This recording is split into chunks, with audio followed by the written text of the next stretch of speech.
제가 한 절 읽고 여러분이 한 절 읽고 8절은 함께 읽도록 하겠습니다. 3장 1절입니다. 제가 봉독해 드리겠습니다.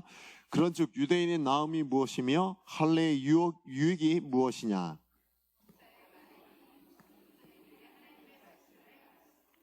어떤 자들이 믿지 아니하였으면 어찌하리요? 그 믿지 아니함이 하나님의 미쁘심을 패하겠느냐?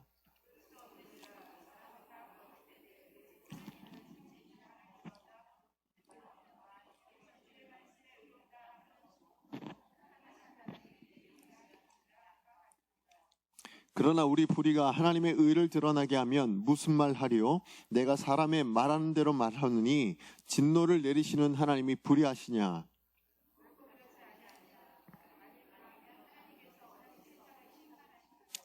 그러나 나의 거짓말로 하나님의 참되심이 더 풍성하여 그의 영광이 되었다면 어찌 내가 죄인처럼 심판을 받으리요? 또는 그러면 선을 이루기 위하여 악을 행하자 하지 않겠느냐? 어떤 이들이 이렇게 비방하여 우리가 이런 말을 한다고 하니 그들은 정죄받는 것이 마땅하니라. 아멘. 오늘 주신 말씀을 가지고 말씀이 이긴다, 하나님이 이긴다 라는 제목으로 여러분과 말씀 나누기 원합니다. 지금 우리는 로마서 1장 18절 이후로부터 지금 2장까지 살펴보면서 하나님을 알지 못하는 이방인이나 아니면 율법을 가지고 할례를 행하는 유대인이나 모든 사람은 전부 하나님의 심판 아래 있다는 사실을 지금 확인하고 있는 중입니다. 다시 말해서 모든 사람에게는 복음이 필요합니다. 그리고 복음으로 말미암은 구원이 필요한 사람들이다라는 것을 말씀을 통해서 우리가 살펴보고 있는 것입니다. 사도 바울은 말하기를 이방인들은 이방인대로 하나님을 마음에 두기 싫어하고 또 각종 악한 일들을 행하는 사람들이라고 말씀하여 주셨습니다. 또한 유대인들은 율법을 가지고 있음에도 불구하고 하나님과 직접 언약을 맺은 징표인 할례를까지도 가지고 있었지만 오히려 초심을 잃어버리고 율법을 지키지도 못하고 율법을 어기는 위선자들이었고 형식주의자들이었고 구원을 받을 수 없는 죄인들이라고 혹독하게 비판하고 있는 것이 2장에 나와 있던 말씀들이었습니다. 이런 이야기를 들었을 때 유대인들이 가만히 있었을까요? 그러진 않았을 것 같습니다. 사도 바울이 주장하는 바에 대해서 우리는 그렇지 않다라는 반론들을 제기하고 싶었을 것 같습니다. 그런데 이 부분에 대해서 사도 바울이 누구보다도 잘 알고 있었을 것이라고 생각이 됩니다. 그래서 오늘 본문의 말씀에 보면 유대인들로부터 제기될 수 있는 몇 가지 질문들, 그 질문들을 놓고 가상적인 반대자를 세워놓습니다. 그리고 그와 논쟁하는 것을 기록한, 마치 논쟁하듯이 기록해 놓은 글이 오늘 본문에 나온 3장 1절부터 8절까지의 말씀인 거예요. 그러니까 실제적으로 유대인들이 논쟁을 했다는 것이 아니라 이런 논쟁거리가 있을 거고 이런 질문들을 할 것이다 라는 그런 것을 생각하고는 가상의 질문자를 오늘 본문 가운데 세워놓은 겁니다. 그리고는 이 가상의 질문자들이 질문을 하게 되는데요. 그 질문이 제가 볼 땐 세 가지로 나오고 있는 것 같습니다. 첫 번째 질문이 뭐냐면 1절 말씀이에요. 그런즉 유대인의 나음이 무엇이며 할례의 유익이 무엇이냐라고 그렇게 질문을 하고 있는 것입니다. 이게 무슨 말일까요? 우리가 이전까지 우리가 보았지만 유대인과 이방인이 동일하게 심판을 받는다면 하나님께 선택을 받고 율법도 받은 유대인의 나은 점이 그럼 뭐냐라는 질문을 할 수 있지 않겠습니까? 그렇게 질문을 하는 겁니다. 왜 하나님께서 유대인을 그럼 선민으로 뽑았느냐라는 그런 뜻인 거예요. 자, 그랬을 때 이에 대해서 사도 바울은 뭐라 얘기하냐면 많은 부분에 유익이 있다라고 얘기하면서 그 중에서 가장 큰 특권, 가장 소중한 특권은 뭐냐면 하나님의 말씀을 맡은 것이다 라고 2절에 말씀하고 있는 겁니다. 그런가 하면 이 가상의 반대자가 두 번째 질문을 합니다. 그게 바로 3절의 말씀인데요. 우리 같이 한번 읽어보겠습니다. 어떤 자들이 믿지 아니하였으면 어찌하리요? 그 믿지 아니함이 하나님의 미쁘심을 패하겠느냐? 이건 지금 가상의 질문자가 질문하는 겁니다. 무슨 뜻이냐면 하나님께서 모든 인류에게 하신 약속, 대표적인 선민을 세우신 이스라엘로 제사장의 나라가 되게 한 다음에 하신 게 뭐예요? 모든 족속이 구원받게 하시겠다라는 게 하나님의 뜻이었지 않습니까? 그런데 제사장 된 이스라엘이 실패했으니까 그렇다면 하나님의 약속도 실패한 거 아니냐? 모든 인류를 구원하시겠다는 그 하나님의 약속도 실패하게 된 것이 아니냐라고 묻는 겁니다. 자, 이랬을 때 사도 바울이 뭐라고 얘기하냐면 4절에서 그렇지 않다라고 얘기하지요. 그리고 뭐라 하냐면 사람은 거짓되지만 하나님은 참되십니다. 이스라엘의 그 역사를 바라보면서 사람은 거짓되지만 하나님은 참되시다라는 걸 우리는 확인할 수 있다라고 그렇게 사도 바울이 답을 해주고 있는 것입니다. 자, 그리고 이제 마지막 세 번째 가상의 질문을 이제 하게 되는데요. 그게 5절과 7절에 나온 이야기입니다. 우리 5절과 7절 또 한번 읽어보겠습니다. 시작. 그러나 우리 불의가 하나님의 의를 드러나게 하면 무슨 말 하리요? 내가 사람의 말하는 대로 말하노니 진노를 내리신 하나님이 불의하시냐? 그러나 나의 거짓말로 하나님의 참되심이 더 풍성하여 그의 영광이 되었다면 어찌 내가 죄인처럼 심판을 받으리요? 이것도 가상의 유대인이 반대 질문을 하고 있는 겁니다. 뭐라고 질문하는 거냐면, 아니 사도 바울 당신의 말대로 정말 우리의 불순종으로 인하여서 하나님의 의로우심이 드러났다면, 하나님의 영광을 나타냈다면, 그렇게 하는데 결정적인 역할을 한 것이 바로 우리라면, 그렇다면 악역을 잘해서 주인공이 더욱더 부각된 거니까, 그렇다면 우리가 영화에서도 그런 거 있지 않습니까? 그 악인을 주연상은 주지 않잖아요. 뭘 주죠? 조연상을 주지 않습니까? 마찬가지로 우리도 심판이 아니라 그런 조연상 정도를 받아야 되는 거 아니냐? 하나님 앞에 그런 상을 받아야 되는 거 아닙니까? 이런 질문을 지금 하고 있는 겁니다. 자, 사도 바울이 이렇게 세 가지의 여러 가지 가상 질문을 던진 이유가 뭘까요? 왜 성경에 이 가상의 질문들을 이렇게 사도 바울이 적어놓고 있는 겁니까? 이것은 사도 바울이 보기에 당시 유대인들의 마음이 어떠했는지, 유대인들이 지금 이렇게 생각할 것이다, 이런 마음을 가졌을 것이다 라는 것을 대변해주고 있는 것이 바로 오늘 본문의 기록 내용 아니겠습니까? 자, 그렇다면 오늘 본문을 통해서 유대인들의 문제가 발견되어지는 유대인의 문제가 뭡니까? 그들이 지금 어떤 잘못을 하고 있는 것처럼 보이십니까? 오늘 말씀을 보니까 너희들이 어떤 잘못을 저지르고 있는지, 너희들이 어떤 상태에 놓여 있는지 하나님 말씀을 통해서 사도 바울이 다 알려줬거든요. 자, 그런데도 불구하고 지금 이스라엘 백성들이 뭘 못하고 있는 거예요? 유대인들이 뭘 못하고 있는 겁니까? 회개를 하고 있지 않다는 거예요. 너희들이 이것을 잘못했고 너희들이 이것이 잘못되었다라고 얘기한다면, 그렇다면 회개를 해야 되는데 회개를 하기는커녕 어떻게 합니까? 자기에게 잘못이 있다는 것은 결국 누구에게도요? 하나님께도 잘못이 있는 거 아닙니까? 하나님 때문에 우리가 이렇게 잘못된 겁니다 라고 책임을 전가하고 있는 그런 모습을 보여주고 있더라는 것입니다. 자, 그런데 이런 모습이 당시 유대인의 모습이었나, 아니 당시 유대인들만의 모습인가 라는 것이죠. 정말 그럴까요? 제가 이 말씀을 묵상하는데 제가 떠오른 한 사람이 있었습니다. 그게 누구냐면 아담이에요. 아담. 여러분, 처음 하나님께서 하나님의 형상으로 지은 아담이 어떻게 되죠? 처음 죄를 짓지 않았습니까? 자, 그때 하나님께서 찾아오십니다. 찾아오셔서 뭐라 하시냐면, 아담아, 내가 어디 있느냐라고 물으신 다음에, 내가 먹지 말란 그 나무 열매를 내가 먹었느냐라고 아담에게 물으시죠. 자, 그랬을 때 아담이 뭐라고 대답했습니까? 창세기 3장 12절 말씀인데요, 우리가 같이 한번 읽어봤으면 좋겠습니다. 창세기 3장 12절 말씀입니다. 시작.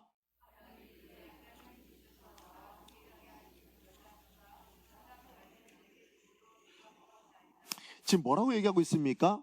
하나님이 내게 주신 여자 때문에 제가 먹은 거 아닙니까? 이 얘기예요. 결국 누가 잘못이 있다는 거예요? 이 여자가 잘못이 있는 겁니다. 그런데 거기서 더 나가서 누구예요? 이 여자는 누가 줬어요?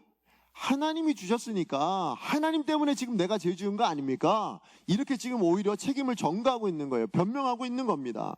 자, 이처럼 사실은 사람은요, 그냥 유대인만의 문제가 아니라 아담만의 문제가 아니라는 거예요. 사람은 죄를 지적당하면 회개하기보다는 뭘 해요? 어떻게 하면 숨길 건지, 어떻게 하면 변명해서 그 상황에서 빠져나갈 건지, 어떻게 하면 내 책임이 아니고 당신 때문이 아니면 다른 사람 때문이다 라고 그 책임을 다른 사람에게 떠넘길 것인가 하는 것이 그 죄를 지은 이후로 이런 본능이 우리 가운데 있다라는 것입니다. 제가 오늘 본문의 유대인과 이 아담의 모습을 보면서 딱 오늘 우리들의 모습이 아닌가, 바로 이러한 본능들이 우리 안에도 있지 않은가라는 것을 생각해 보게 됩니다. 무슨 얘기냐면 오늘날 수많은 교회가, 아니 수많은 교회라고 할 것까지 없죠. 바로 저와 여러분, 우리 교회 안에 잃어버린 것 중에 가장 중요한 게 뭘까요? 우리가 잃어버린 것 중에 가장 중요한 거, 물론 여러 가지를 우리가 잃어버렸을 수 있습니다. 아니 우리 교회가, 우리 교회뿐만 아니라 모든 교회가, 지금 이 땅에 있는 많은 교회들이 여러 가지들을 많이 잃어버렸는데요, 저는 그 중에 가장 큰 것이 뭐라고 생각이 되냐면 바로 회개라는 거예요. 회개가 없다는 것, 그것이 바로 우리 시대의 가장 큰 문제가 아닐까라는 생각을 해보게 되었습니다. 정말 우리가 언제부터 하나님의 말씀을 듣고 나면 하나님 정말로 내가 잘못했습니다, 하나님 이 말씀을 들으니까 정말로 나한테 문제가 있네요 라고 생각하는 일들이 별로 없어졌어요. 정말 땅을 치고 가슴을 치고 후회하고 정말 애절하게 회개하고 있는 그런 모습들이 언젠가부터 없어졌다는 거예요. 여러분, 언제 회개해 보셨습니까? 언제 정말 하나님 앞에 눈물로 회개해 보셨습니까? 우리 교회는 매주 예배 전에 회개기도 하지요. 그죠? 우리가 예배를 드릴 때 말씀 전에 회개기도를 합니다. 그런데 누구도 정말로 가슴을 치고 애절하게 정말 내가 지은 죄에 대해서 간절하게 고백하고 있는 거, 여러분 스스로 한번 생각해 보세요. 그러셨습니까? 오늘도 회개 기도를 하자고 제가 말씀을 드렸는데 정말로 그렇게 기도하셨나요? 우리 시대의 모든 교회가, 아니 우리 자신이 시급하게 회복되어야 될 것이, 저는 사도행전 2장 37절 말씀의 역사라고 생각이 됩니다. 하나님 말씀을 선포될 때 어떻게 반응을 했는가, 우리 같이 한번 읽어봤으면 좋겠는데요. 사도행전 2장 37절입니다. 시작. 그들이 이 말을 듣고 마음에 찔려 베드로와 다른 사도들에게 물어 이르되, 형제들아 우리가 어찌할꼬 하거늘. 아멘. 이 역사를 우리가 잃어버린 거예요. 무슨 얘기입니까? 하나님의 말씀을 들을 때마다 말씀 앞에 나 자신을 비춰보고 우리가 어찌해야 합니까? 하나님, 우리가 어찌해야 하겠습니까? 우리가 어찌해야 이 말씀 앞에서 우리가 정말로 하나님의 은혜 가운데, 아니면 하나님의 심판을 벗어날 수 있을까요? 라는 그런 애통함이, 그런 회개의 역사가 일어나야 된다는 것입니다. 이 은혜, 이 회개의 역사를 우리가 잃어버리게 되면요, 성령의 임재가 일어나지 않아요. 하나님의 역사도 일어나지 않습니다. 역동적인 교회의 능력도 나타날 수가 없다라는 것입니다. 저는 교회가 세상을 향해서 그 영향력을 잃어버린 가장 큰 이유가 있다면, 가장 우선적인 이유가 있다면, 그것이 바로 형제들아 우리가 어찌할꼬 라는 이 하나님 앞에 회개하는 그 애통하는 회개가 사라져버렸기 때문에, 언젠가부터인가 우리가 그것을 잃어버렸기 때문이라고 생각이 됩니다. 여러분, 예수님께서 공생애를 시작하실 때 뭐라고 외치셨습니까? 회개하라, 천국이 가까웠느니라. 무슨 얘기예요?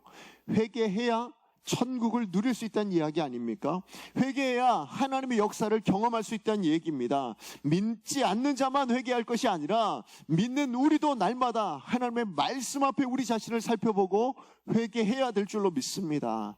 그래야 우리도 뭘요? 천국을 누릴 수 있는 거예요. 그래야 우리가 이 땅을 살아가는 동안에도 하나님의 나라를 나의 나라처럼 여기고 그 안에서 살아갈 수 있다는 것입니다. 그런 의미에서 오늘 본문 말씀을 통해서 우리가 유대인과 같은 절차를 밟지 않으려면 어떻게 해야 될까요? 하나님의 택하심을 받고도 이방인과 다름 바 없는 그런 유대인의 평가, 이런 평가를 마치 오늘날 우리도 받지 않으려면 그럼 우리는 어떻게 해야 되겠는가? 두 가지로 오늘 본문 말씀을 통해서 살펴보기를 원합니다. 그 첫 번째는 무엇인가 하면 하나님의 말씀이 삶의 기준이 되도록 해야 된다는 것입니다. 자, 1절부터 2절까지 말씀입니다. 우리 같이 한번 읽어보겠습니다. 시작.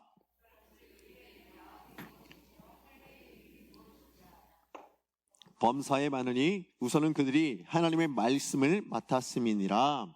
오늘 본문 말씀을 통해서 우리가 확인한 바 중요한 게 뭐였죠? 한 가지가 유대인들이 가지고 있는 가장 큰 최고의 특권이 뭐라 말씀드렸습니까? 하나님의 말씀을 맡았다라는 것입니다. 그렇습니다. 사실 유대인들이 가지고 있는 특권은 하나님의 말씀만 맡은 건 아니에요. 굉장히 많은 것이 있다라고 얘기했어요. 사도 바울이 범사에 많으니라고 말씀하셨거든요. 그게 로마서 9장 4절에서 5절까지에 다시 한번 언급하고 있습니다. 우리 같이 한번 읽어보겠습니다. 시작. 그들에게는 양자됨과 영광과 언약들과 율법을 세우신 것과 예배와 약속들이 있었고 조상들도 그들의 것이요 육신으로 하면 그리스도가 그들에게서 나셨으니 그는 만물 위에 계셔서 세세 찬양을 받으실 하나님이시니라. 아멘. 오늘 본 말씀에 보면 정말 많은 유대인들은 특권을 가지고 있었습니다. 그런데 그 중에서도요, 이렇게 많은 특권들이 있었지만 그 중에서도 가장 우선시 되어지는 거, 가장 소중한 특권, 그것이 있었다면 그게 뭐라고요?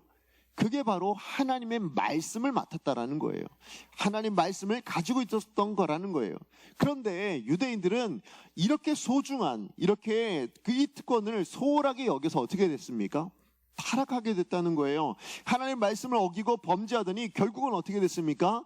망하게 되었더라 라는 것이 우리가 구약 성경을 통해서 우리가 살펴본 거고, 바로 이스라엘의 역사를 통해서 우리가 알게 되어진 겁니다. 말씀으로 나를 돌아보지 않으면 어떻게 될까요? 내 눈에 있는 들보도 볼 수가 없는 겁니다. 그러므로 말씀을 소홀히 하면 회개의 역사가 일어날 수 있겠습니까? 내 눈에 들보가 보이지 않는데요, 남의 눈에 티는 보이고 내 눈에 들보는 보이지 않는다면, 나 자신을 그렇게 커다란 것도 발견할 수 없다면 어떻게 회개라는 것을 할 수 있냐는 것입니다. 나아가서 말씀을 소홀히 하면 어떻게 될까요? 하나님의 역사도, 하나님의 은혜도, 능력도 경험할 수 없게 되어집니다.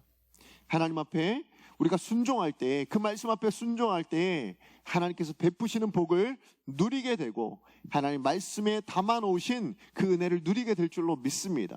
그러나 반면에 하나님 말씀에 불순종할 때는 벌을 받게 된다는 것, 그게 바로 이스라엘의 구약 성경을 통해서 우리가 확인하고 살펴보았던 거 아닙니까? 우리가 구약 성경을 읽어보면 읽어볼수록 바로 그 부분을 우리가 늘 확인하게 되어져 있는 것입니다. 자, 유대인이 가장 소중한 특권, 뭐라고 말씀드렸습니까? 하나님의 말씀을 맡았던 것이라고 말씀드렸습니다. 자, 그런데 유대인들이 가지고 있는 성경이 뭐였습니까? 어떤 성경입니까? 구약 성경이죠. 자, 그런데 우리는 어떻습니까? 신약 성경까지 가지고 있다면 그럼 우리는 얼마나 더 큰 특권을 가지고 있는지 여러분 아시겠습니까? 우리는요, 이스라엘 백성들보다 더 가지고 있어요. 성경을. 예수 그리스도가 말씀하신 그 성경을 우리는 가지고 있고요, 정말 사도들을 통하여서 주신 말씀을, 하나님의 말씀을 우리는 더 가지고 있습니다. 구약은 오실 메시아에 대한 예언이었습니다. 자, 그런데 신약은 어떻습니까? 오신 메시아에 대한 이야기죠. 구약은 그림자라면 신약은 어떻습니까? 그 그림자의 실체 아닙니까? 그래서 정말로 이 성경, 구약과 신약을 다 합쳐놓은 이것은요, 구원의 길이고요, 진리이고 생명이 되는 예수 그리스도를 분명하게 보여주는 말씀인 줄로 믿습니다. 나아가서 성도가, 교회가 어떻게 살아야 되는지에 대해서도 분명하게 말씀해주고 있는 그것이 바로 오늘 우리가 가지고 있는 성경인 줄로 압니다. 그러므로 우리는요, 유대인의 이 실패를 통해서 우리는 배워야 돼요. 뭘 배워야 됩니까? 유대인들이 소중한 특권인 이 말씀을 소홀히 여김으로 인하여서 어떻게 됐다고요? 회개하지도 못하고 하나님의 진노를 받아서 이방인과의 전쟁에서 멸망당하게 되지 않았습니까? 우리는 그 전철을 밟지 않아야 될 줄로 믿습니다. 우리의 말씀을, 우리에게 허락하신 이 말씀을 소중하게 여길 수 있어야 될 줄로 믿습니다. 하나님의 말씀을 귀하게 여길 수 있어야 됩니다. 읽고 배우고 나아가서 어떻게 해야 돼요? 하나님의 말씀을 배운 대로, 들은 대로, 우리가 아는 대로 살아가야 될 줄로 믿습니다. 사실 우리 인생을 뭐라고 얘기해요? 구원을 받았으나 여전히 뭐예요? 영적 전쟁 가운데 살아가는 거 아닙니까? 사단의 수없는 공격 속에서 우리는 매일매일을, 순간순간을 살아가고 있습니다. 사실은 예수님께서도 어떻게 했습니까? 사단의 이 시험과 공격 가운데 있었습니다. 마태복음 4장 10절 말씀인데요, 예수님께서 이 사단의 공격을 무엇으로 이겼는가 우리가 한번 살펴보기 원합니다. 함께 읽어보겠습니다. 시작. 이에 예수께서 말씀하시되 사단아 물러가라. 기록되었을 때 주 너의 하나님께 경배하고 다만 그를 섬기라 하였느니라. 예수님께서 뭘로 이기셨습니까? 하나님의 말씀으로 이기고 있는 줄로 믿습니다. 기록되었을 때 무엇입니까? 구약 성경이지요. 예, 하나님의 기록된 그 하나님의 말씀으로 사단을 물리치셨다라는 거예요. 그렇습니다. 우리의 무기도 말씀인 줄로 믿습니다. 우리의 무기도, 우리도 사단을 이길 수 있는 무기가 있는데 그것이 바로 하나님의 말씀이라는 겁니다. 에베소서 6장 17절 말씀 함께 읽겠습니다. 시작. 네, 말씀은 뭐라고요? 검이라고 말씀하고 있습니다. 무기입니다. 예, 그런데 누구의 무기입니까? 누구의 검이에요? 성령의 검입니다. 이거 정말 중요해요. 무슨 얘기냐면 오늘 본문 말씀에 보니까 나의 검이라고, 우리의 검이라고 말씀하지 않아요. 누구의 검이라고요? 성령의 검이라고 말씀하고 있습니다. 이게 무슨 얘기일까요? 우리 마음 안에 말씀이 있으면 그 말씀을 가지고 누가 역사하신다고요? 성령이 역사하시는 겁니다. 우리가 가지고 싸우는 게 아니에요. 성령께서 각 상황이 필요할 때에 정말 맞는 말씀을 가지고 역사하시고 일하시고 물리쳐 주시는 무기로 사용하신다고 말씀해주고 있는 것입니다. 성령이 우리 안에 계신데 그 성령께서 사단과 싸워 이길 때, 상황과 싸워 이길 때에 사용하시는 것이 있다라는 거예요. 무기가 있다라는 거예요. 그게 뭐라고요? 말씀이라고요. 근데 우리 안에 말씀이 없으면, 그런데 우리 안에 말씀을 가지고 있지 않다면 성령은 뭘 가지고 싸우셔야 될까요? 뭘 가지고 역사하셔야 될까요? 그것이 없어진다는 거예요. 여러분, 말씀이 얼마나 소중한 것인지 아시겠습니까? 예, 성령께서 역사하실 때 그 말씀으로 역사하실 줄로 믿습니다. 그래서 성령의 검이에요. 우리의 검이 아니라 성령의 검이라고 말씀하시는 겁니다. 그러므로 하나님의 말씀은 우리가 어떻게 해야 될까요? 그 검을 매일매일 닦아야 될 줄 믿습니다. 갈고 닦아놔야 돼요. 검입니다. 몽둥이가 아니에요. 몽둥이도 무섭지요. 맞으면 아프지요. 그러나 말씀은 뭐라고요? 검이라고 말씀하십니다. 한 번 베면 잘라져야 되고 한 번 베면 찔러 무찔릴 수 있어야 되는 검이라고 말씀하시는 거예요. 그걸 여러분 몽둥이로 만들지 않기를 원합니다. 아니, 그런 몽둥이조차 없는 사람이 되지 않기를 원합니다. 그것을 위해서 여러분 정말로 성경 읽으셔야 합니다. 정말 성경 묵상하셔야 됩니다. 그리고 뭘 하셔야 돼요? 이 말씀을 배운 대로 살아내시려고 하셔야 돼요. 이 말씀을 내 삶에 적용하시려고 해야 돼요. 그래야 성령이 역사하실 줄로 믿습니다. 그래야 그 말씀을 통하여 성령께서 일하여 주실 줄로 믿습니다. 여러분, 제가 신방을 가면 뭘로 말씀을 전할 것 같으세요? 제가 그때 사실은 정말로 가면 제가 기도합니다. 제가 문 앞에 서면 항상 기도하는 게 있어요. 뭐냐면, 하나님, 오늘도 이 가정에 주시는 하나님의 말씀을 전하게 해주세요. 하나님께서 정말 이 가정에 필요한 하나님의 말씀을 기억나게 하셔서 그 말씀을 전하게 해주세요 라고 기도합니다. 자, 그러면 제 안에 제가 성경을 읽지 않았다면 제가 말씀을 전할 수 있을까요? 그렇지 않아요. 제 안에 제가 읽었던, 제가 연구했던, 제가 살펴보았던 그 말씀이 기억나게 하셔서, 그 가정 가운데 필요한 말씀을 기억나게 하셔서 그 말씀을 전하게 하시는 거예요. 그리고 그 말씀을 누가 사용하신 거예요? 그러니까 성령께서 떠오르게 하신 다음에 사용하신 거예요. 그러려면 여러분 안에 많으셔야 돼요. 여러분 안에 저도 많아야 되겠죠. 그래야 우리 성도님들께 전할 때에 각기 말씀들을 전할 수 있는 거 아닙니까? 물론 똑같은 말씀을 말씀하실 때도 있지만 정말 다르게 말씀하신 거. 제가 여기까지 여기 와서요 많이는 안 했습니다. 그러나 정말로 각각 신방 다닐 때 우리 간사님들은 아실 거예요. 같은 말씀을 전한 적이 없어요. 없었을 겁니다. 왜요? 전 그걸 원치 않거든요. 정말 하나님께서 기억나게 하시는 그 말씀을 전하고 싶었거든요. 그런데 하나님이 그렇게 역사하시더라고요. 그렇게 사용하시더라고요. 그런데 그 말씀이 다 제가 모르는 말씀, 제가 배우지 않았던 말씀, 제가 연구하지 않았던 말씀이 나오지 않습니다. 다 제가 연구했고, 제가 배웠고, 제가 살아려고 노력했던 그 말씀이 증거되어진 것인 줄로 믿습니다. 여러분, 여러분에게도 마찬가지예요. 정말 여러분 마음 안에 이 하나님 말씀이 있어야 될 줄로 믿습니다. 여러분, 우리 이제 성경 통독을 시작한 지 이제 한 주간 지났습니다. 우리 강성교회 정말로 시작한 지 얼마 안 되었지만 그러나 이제 시작하셨으니 끝까지 포기하지 않기를 원합니다. 이것을 통하여 하나님께서 여러분에게 은혜 주실 줄로 믿습니다. 이 말씀들을 통하여서 여러분 삶 가운데 역사하여 주실 줄로 믿습니다. 아직 시작하지 못하신 분들 계시다면 시작하십시오. 시작하셔야 돼요. 읽으셔야 돼요. 아셔야 돼요. 여러분 마음 가운데 심어 놓으셔야 돼요. 그래야 그 말씀이 역사하실 줄로 믿습니다. 누가요? 하나님이, 성령님이 붙들고 휘둘러 주시고 무찔러 주실 줄로 믿습니다. 무엇으로요? 여러분 안에 있는 그 성령의 검으로.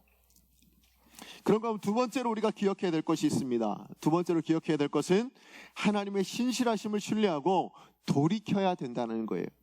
우리 3절과 4절 말씀 우리 같이 한번 읽어보겠습니다. 시작. 어찌하리요? 그 믿지 아니함이 하나님의 미쁘심을 패하겠느냐? 그럴 수 없느니라. 사람은 다 거짓되되 오직 하나님은 참되시다 할지어다. 기록된 바 주께서 주의 말씀에 의롭다함을 얻으시고 판단 받으실 때에 이기려 하심과 함과 같으니라. 아멘. 제가 이 질문을 좀 전에도 설명드렸지만 유대인들의 실패를 보면 결국 하나님의 구원도 실패한 거 아닙니까? 이런 질문에 대해서 하나님이 신실하심, 정말 하나님께서 이렇게 구원하신다고 하셨으면 그 신실하심이 지속돼야지 그것도 실패된 거 아닙니까? 하나님 신실하지 않은 거 아니에요? 라는 이것에 대한 의문이었습니다. 그런데 사도 바울은 4절에 뭐라고 말씀하셨다고요? 그럴 수 없느니라 라고 말씀하시죠. 그리고 그 이유를 구약 성경의 말씀을 통해서 인용해서 말씀하고 있습니다. 그게 바로 시편 51편 4절 말씀이거든요. 시편 51편 4절 우리 같이 한번 읽어보겠습니다. 시작. 주의 목전에 악을 행하였사오니 주께서 말씀하실 때 의로우시다 하고 주께서 심판하실 때 순전하시다 하리이다. 아멘. 바로 이 말씀을 인용해 놓은 겁니다. 그대로 인용하진 않았지만 이 말씀을 인용해 놓은 건데요. 지금 시편 51편의 배경이 뭐냐면 다윗이 밧세바를 범합니다. 그리고는 어떻게 하죠? 그의 남편이었던 우리아까지 전쟁터에 선봉에 세워가지고는 죽게 만들어 버리죠. 그런데 그 이후에 다윗은 아무 일 없었던 것처럼 그렇게 살아갑니다. 그랬을 때 하나님께서 나단 선지자를 보내서 아주 엄하게 굉장히 혹독하게 꾸짖습니다. 자, 그랬을 때 다윗이 하나님 앞에 자복하고 용서를 구할 때에 쓴 시가 바로 시편 51편의 그 배경이 되는 겁니다. 자, 그렇다면 사도 바울이 왜 51편의 이 말씀을 인용해서 지금 이렇게 답변을 하고 있는 걸까요? 지금 유대인들에게 이 말씀을 통하여서 뭘 얘기하고 싶은 걸까요? 다윗의 제약이 어떻게 했다고요? 하나님의 역사를 방해하지 못한다라는 것을 말하려고 이 본문을 인용했다라는 거예요. 다시 말해서 지금 인간 다윗은 불순종하고 넘어져서 그래서 실패한 것처럼 보이지만 그렇지 않다라는 거예요. 다윗이 밧세바를 범하고 우리아를 죽이는 정말 극심한 죄악을 저질렀지만 다윗은 어떻게 돼요? 그럼에도 불구하고 신실하신 하나님을 의지하여서 회개했더니 어떻게 하신다고요? 하나님께 용서함을 받아 쓰임받는 사람이 되었다라는 거예요. 하나님의 역사의 한 페이지를 장식하는 그런 사람으로 사용하시더라. 이게 우리의 하나님이시다. 이게 우리 하나님의 신실하심이시다. 사람은 실패할지 몰라도 하나님의 신실하심은 결코 실패되지 않는다 라는 것을 유대인들에게 말하고 싶어서 이 본문을 인용하고 있다라는 겁니다.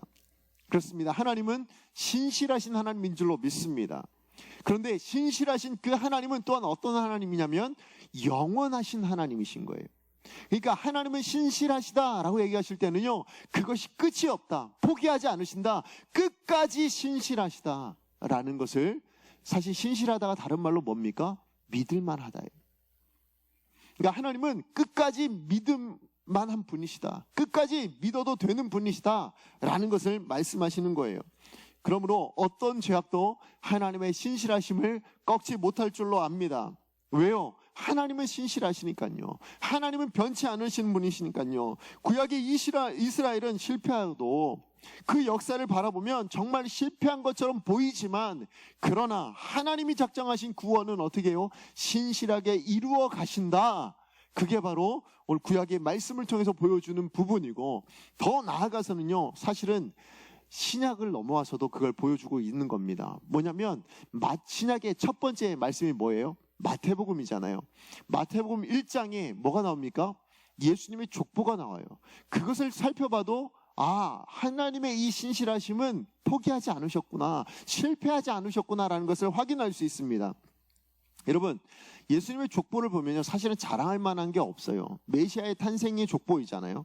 자, 그런데 보시면 아시겠지만 예수님의 조상들이 어떤 사람들인지에 대해서 쭉 나오고 있는데, 그 중에 3절 말씀을 보면 거기에 조상 중에 유다와 다말이 나옵니다. 자, 유다와 다말의 관계가 뭐예요? 시아버지와 며느리 관계였어요. 자, 그런데 시아버지와 며느리 사이에서 누가 나오냐면 베레스란 아들이 나왔다고 얘기를 하고 있습니다.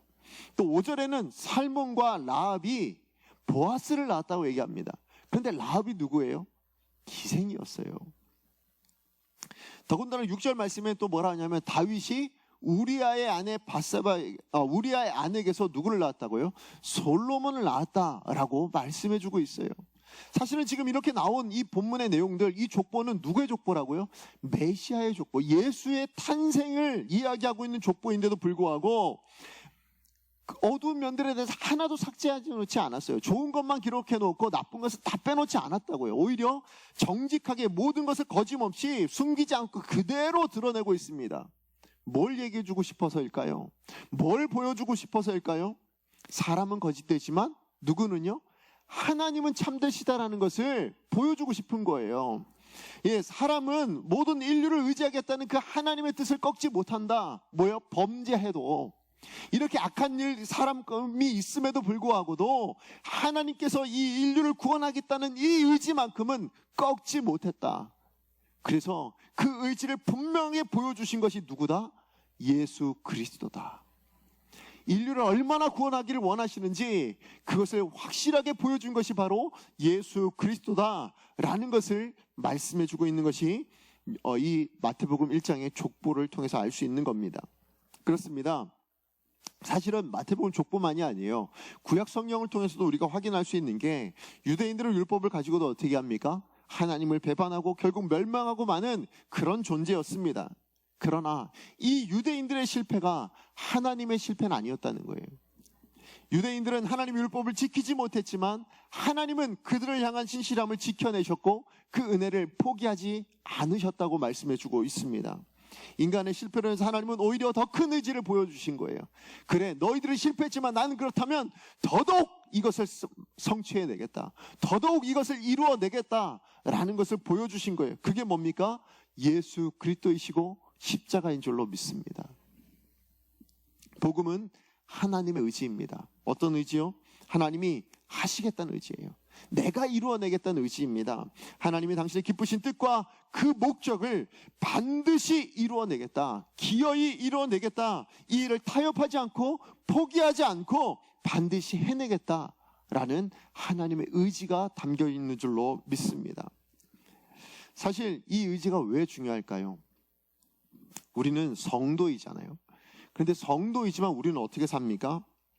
자주 실패합니다. 자주 넘어져요. 자주가 아니라 사실은 매일 실패하고 매일 넘어지는 게 우리의 모습일지도 모르겠습니다.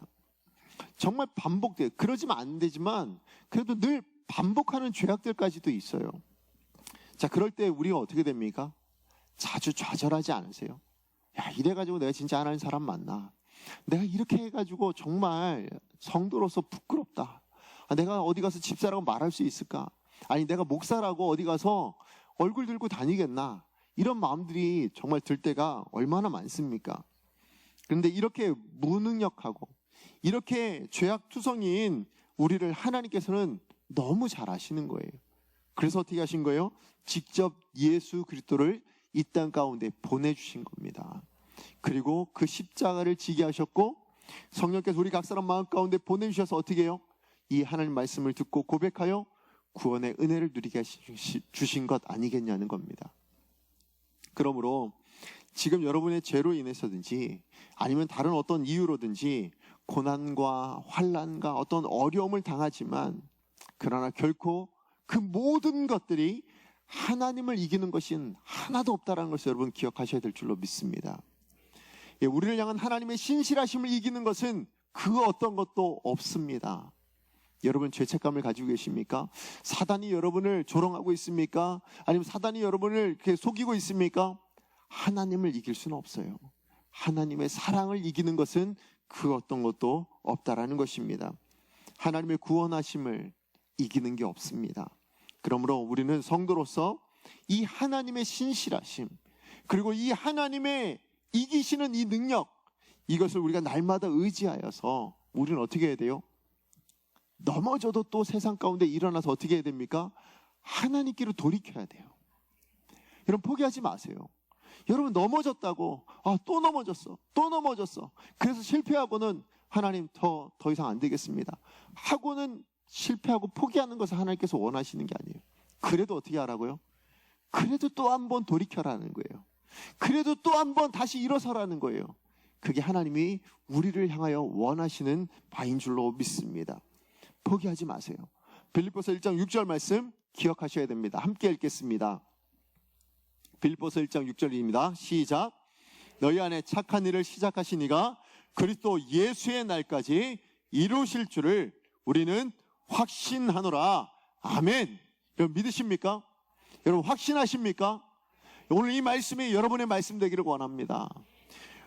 너희 안에 착한 일을 시작하신 이가 누구이십니까? 하나님이세요. 하나님이 그리스도 예수의 날까지, 그 예수께서 우리 가운데 다시 오실 그때까지, 아니 우리가 예수 그리스도를 다시 만날 그때까지 이루어 주실 줄로 믿습니다. 이 확신을 가지고 우리에게 주어진 하루하루를 살아내셔야 될 줄로 믿습니다. 말씀의 결론을 맺습니다. 우리가 유대인들과 같은 전철을 밟지 않기 위해서 우리가 해야 될 게 뭐예요? 우리에게 맡기신 하나님의 말씀을 귀하게 여기는 겁니다.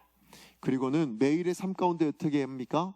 그 말씀대로 살아야 될 줄로 믿습니다. 읽고 배우고 묵상하고 공부하고 연구하고 그리고 살아내는 것, 그게 성령의 검이 되는 줄로 믿습니다. 성령이 여러분 안에 역사하는 능력으로 나타날 줄로 믿습니다. 뿐만 아니라 성도로 우리가 살아갈 때에 포기하지 않으시고 변하지 않으시는 그 하나님의 신실하심을 여러분 기억하시고 넘어지더라도 일어나세요. 쓰러지더라도 일어나십시오. 실패하더라도 포기하지 않고 일어나시기 바랍니다. 그럴 때에 세상의 환경도 사단의 공격도 고난도 하나님의 사랑에서 끊을 수 없다는 사실을 여러분 기억하시고, 여러분이 그런 존재예요. 정말 여기 계신 여러분은 누가 보더라도 하나님의 사랑을 입은 자들입니다. 끊을 수 없는 하나님의 사랑, 그 은혜를 여러분의 것으로 주신, 여러분에게 허락하신 하나님의 사람들인 줄로 믿습니다. 그래서 신뢰함으로 담대하게 이 한 주를 살아내시기를 소망합니다. 하는 말씀을 읽으면서 실천하면서 하나님의 사람으로 하루하루를 살아내시는 저와 여러분 되기를 간절히 축복합니다. 기도하겠습니다. 오늘 주신 말씀 기억하면서 우리 함께 기도했으면 좋겠습니다. 하나님 앞에 먼저 감사하면서, 하나님 나로 하나님의 자녀 삼아 주셔서 감사합니다.